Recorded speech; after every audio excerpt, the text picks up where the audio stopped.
नमस्कार भक्तांनो, मित्रांनो, घरात पैसा प्रत्येकाला हवा असतो आणि सोबत देवांचा आशीर्वाद सुद्धा हवा असतो. घरात सकारात्मक ऊर्जा असल्यावर घर अगदी खळखळून असतं.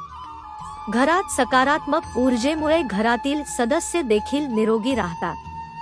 पण कधी कधी अशी वेळ येते की घरात सगळेच विस्कळीत होऊन जातात. घराची शांतता भंग होते. घरात वादविवाद होतात. घरातल आनंदी वातावरण नाहीसं होऊन जातं. घरात आर्थिक संकट येतात. कष्ट करूनही पैसे टिकत नाहीत. नकारात्मक ऊर्जेमध्ये, वाईट शक्तीमध्ये शक्ती खूप असते आणि यामुळे घराची सगळी शांती भंग होते आणि सगळ्यांना संकटांमधून जावे लागते. पण एक रुद्राक्ष तुमच्या सगळ्या बाधा दूर करू शकतो. चला तर मग जाणून घेऊ यात रुद्राक्षाचा कसा उपाय केला पाहिजे. मित्रांनो, घरात जर नकारात्मक ऊर्जा असेल, वाईट शक्ती असेल तर घरातील प्रत्येक व्यक्तीला त्याचा सामना करावा लागतो.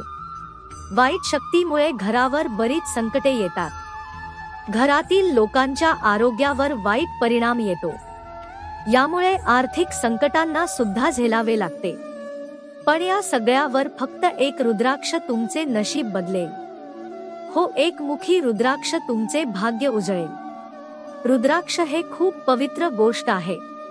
रुद्राक्षामुळे आपल्यावर वाईट शक्तीची सावली सुद्धा पडत नाही.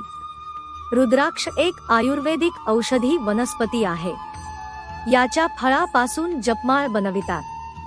रुद्राक्षाचे एकमुखी, द्विमुखी, पंचमुखी, अष्टमुखी आणि चतुर्दशमुखी इत्यादी प्रकार आहेत.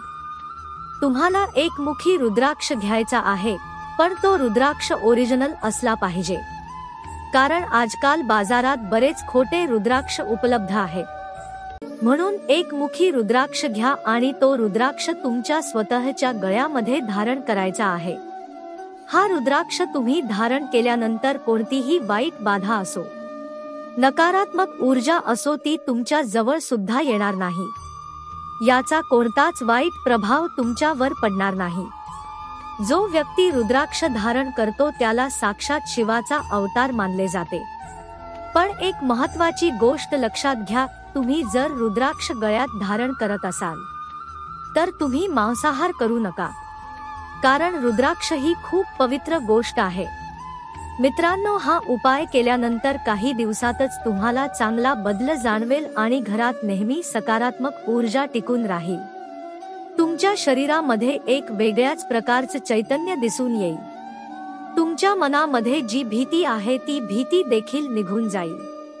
श्री स्वामी समर्थ.